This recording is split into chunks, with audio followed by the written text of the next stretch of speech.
This interesting gravel pass traverses the Kammanassie River Valley, offering beautiful views and some fairly steep gradients. Inexplicably, this is an unofficial pass and no name appears on any maps relative to this road. The pass descends from 610 meters above sea level at its western end and drops 165 vertical meters over a very short distance via several tight bends to cross the Kammanassie River via a low-level bridge. The road then forms a T-junction at the Duskop farmstead, where the pass turns sharply to the right to summit Mount Duskop itself at 526 meters.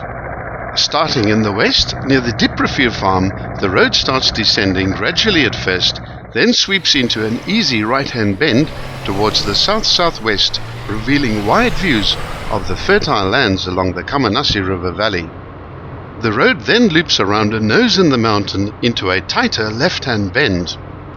At this point, the gradient gets considerably steeper and the bends get shorter and tighter as the road drops down the mountainside in a series of double S-bends.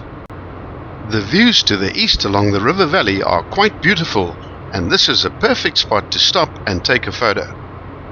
Just ahead of the final bend before the bridge, there is a fork in the road.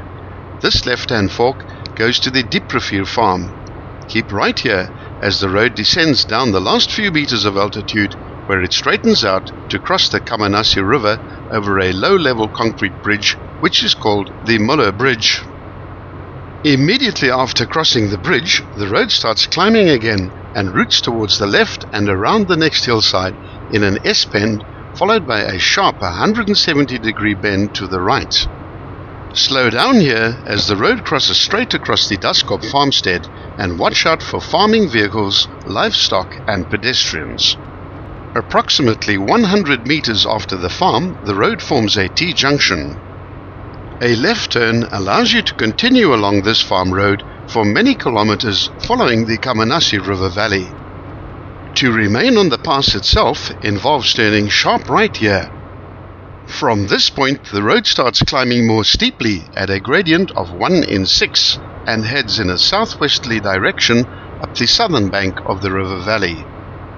It terminates at the first big left-hand loop at an altitude of 526 meters above sea level.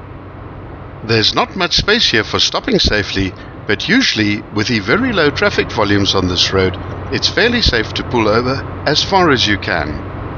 Take a walk to the best vantage point where you can enjoy sweeping views over the river valley far below, and the pass can be seen descending on the far side. From here, the Kammanassie River flows in a westerly direction for 30 kilometers, where it voids into the Kammanassie Dam.